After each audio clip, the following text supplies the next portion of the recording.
당신의 유니크한 취향을 찾아서. 안녕하세요, 글쓰는 노동자입니다. 오늘은 여러분들과 함께 지난 영상에서 살펴봤던 ASUS 젠북 프로 듀오에 관한 이야기를 조금 더 해보려고 합니다. 지난 영상에선 제가 언박싱 그리고 간단한 첫인상에 대해서만 소개를 해드렸는데 아시다시피 시간이 길지 않아서 많은 것을 소개해드릴 수는 없을 것 같고요. 제가 오늘 여러분들께는 이 ASUS 젠북 프로 듀오의 가장 큰 특징이라고도 할 수 있죠. 바로 이 부분, 그러니까 스크린패드 플러스에 대한 이야기를 좀 해보려고 합니다. 제가 스크린패드 플러스를 어떻게 썼고 스크린패드 플러스에는 어떠한 기능들이 있는지를 중심으로 여러분들께 한번 소개를 해드리고요. 그리고 마지막으로 이 스크린패드 플러스를 비롯한 ASUS의 몇 가지 시도들에 대해서 잠깐 생각을 좀 덧붙여 보도록 하겠습니다. 역시 길게 소개를 해드리지는 못하지만 이 스크린패드 플러스라는 독특한 개념을 어떤 식으로 활용할 수 있겠구나 라는 거를 이번 영상을 통해서 한번 알아두시면 좋을 것 같습니다. 그럼 이제 화면을 조금 옮겨서 탑뷰를 통해서 스크린패드 플러스를 제가 어떤 식으로 활용하는지 여러분들께 소개해 드리도록 하겠습니다. 자, 가시죠. 물론 이 메인 부분은 스크린패드 플러스라는 게 정식 명칭이지만 저는 편의상 이 메인 디스플레이 그리고 보조 디스플레이라는 이름으로 설명을 하고자 해요. 자, 기본적으로 메인 디스플레이 그리고 보조 디스플레이가 있는데요. 이거는 말 그대로 그 디스플레이가 하나 더 추가된 그런 형태라고 보시면 됩니다. 이것을 단적으로 알 수 있는 게 디스플레이 옵션으로 들어가시면은 처음에 확장의 표시가 되어 있는 걸 볼 수 있어요. 그래서 이걸 만약 복제를 누르게 되면은 위아래 디스플레이가 같이 복제가 되는 것을 확인할 수가 있죠. 디스플레이 설정을 가셔도 1번, 2번이 되어 있고요. 식별을 눌러보시면 1번, 2번 이렇게 디스플레이가 확장되어 있다는 것을 볼 수 있습니다. 모든 디스플레이 작업 표시하면은 이렇게 보조 디스플레이에도 작업 표시줄을 넣어서 바로바로 불러올 수 있습니다. 근데 이 작업 표시줄이 반드시 필요하진 않을 것 같아요. 아무래도 이 부분의 길이가 좀 짧기 때문에 작업 표시줄을 넣으면 좀 부담스러운 부분들도 있고요. 이 작업 표시줄이 아니더라도 이 스크린패드 플러스에서 기본적으로 지원하는 기능으로 작업 표시줄과 비슷한 기능들을 활용할 수 있기 때문입니다. 메인 디스플레이, 보조 디스플레이 모두 터치를 지원합니다. 그래서 이렇게 손으로 터치를 할 수가 있고요.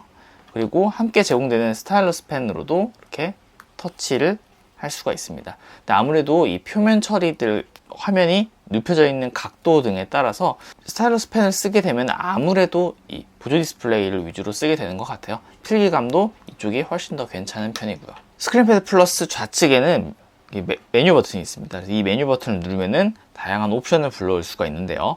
제일 위에는 밝기를 조절할 수 있는 기능이 되겠고요. 두 번째는 태스크 그룹이라는 기능인데요. 이걸 누르면 지금 1번, 2번, 3번, 4번 이렇게 4가지 옵션이 있습니다. 그런데 실제로 지금 1번만 활성화가 되어 있는데 이건 제가 1번에만 설정을 해뒀기 때문입니다. 이 태스크 그룹은 컴퓨터에다가 창을 여러 개 띄워놓은 다음에 이 촬영 버튼을 눌러서 그 당시에 창의 위치를 저장할 수 있는 기능입니다. 그래서 이렇게 한번 저장한 다음에는 이 프로그램들을 바로 실행해서 원하는 위치에 조절할 수가 있는데요. 자, 다시 한번 볼까요? 이 태스크 그룹 보시면 지금 크롬, 심플노트, 탐색기 2개, 계산기 이렇게 위치가 되어 있죠. 그러면 제가 이걸 1번을 누르게 되면은 설사 지금 제가 프로그램을 실행하지 않았는데도 자동으로 프로그램이 실행되고 이렇게 창 위치를 맞추는 것을 확인할 수가 있습니다. 작업을 자주 하시는 분이라면 이렇게 태스크를 맞춰두면은 조금 더 빠르게 작업 환경을 설정할 수 있을 것 같아요. 세 번째 버튼은 창 전환 기능인데요. 자, 윈도우 탐색기를 하나 열었습니다.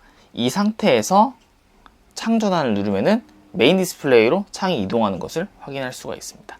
거기 다시 누르면은 아래로 내려가고요. 넘버패드 이쪽, 이 넘버패드의 두 번째 버튼이 있습니다. 이 버튼을 이용해서도 창을 빠르게 조절할 수가 있습니다. 자, 세 번째 기능은 앱 내비게이터라는 기능인데 이게 앞서 말씀드렸던 이 작업 표시줄과 비슷한 기능을 하고 있어요. 파일 탐색기를 여러 개를 열었다고 가정을 합시다.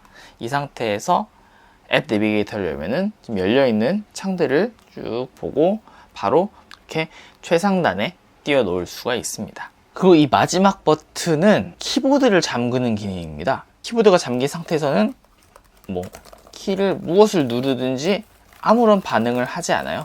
그래서 이 스크린패드 플러스를 활용해서 이렇게 그림을 그릴 때 손목을 이렇게 받친다든지 뭐 그런 용도로 쓰는데 사실 그렇게 실용도가 높은 기능이라는 생각은 들지 않네요. 일단 키보드를 잠그는 데 쓰는 키다 라고 알아두시면 되겠습니다. 기본적으로 자주 쓰는 프로그램들을 여기 등록을 할 수가 있어요. 자, 그럼 여기 등록을 하고 싶다 하면은 이제 창을 끌면은 되는데요. 이 창을 끌면은 이렇게 자동으로 세 가지 옵션이 생깁니다. 먼저 첫 번째는 그림을 딱 보시면 아시겠지만 이렇게 메인 디스플레이로 올려버리는 기능이고요. 다시 메인 디스플레이에서는 아래로 내릴 수가 있어요. 이 두 번째 이 핀이 바로 런처에다가 등록하는 기능입니다. 그리고 마지막 버튼은 최대화인데 이 최대화가 메인 디스플레이부터 보조 디스플레이까지 치는 용도로 쓸 수가 있습니다. 그런데 이렇게 띄워놓으면 사실 이 부분에 이 작업 표시줄이 살짝 컨텐츠를 가리게 되거든요. 뭐 작업 표시줄을 자동으로 숨긴다든지 뭐 그런 식으로 쓰시면은 화면이 가리는 거 없이 조금 편하게 쓸 수 있으리라 생각합니다. 자, 그래서 스크린패드 플러스를 쓰시려면 기본적으로 앞서 말씀드렸다시피 보조 디스플레이로 활용하는 방법이 있겠죠. 기본적으로 글을 쓸 때 이걸로 웹서핑을 쭉 하면서 동시에 원고를 이쪽에서 작성을 했고요.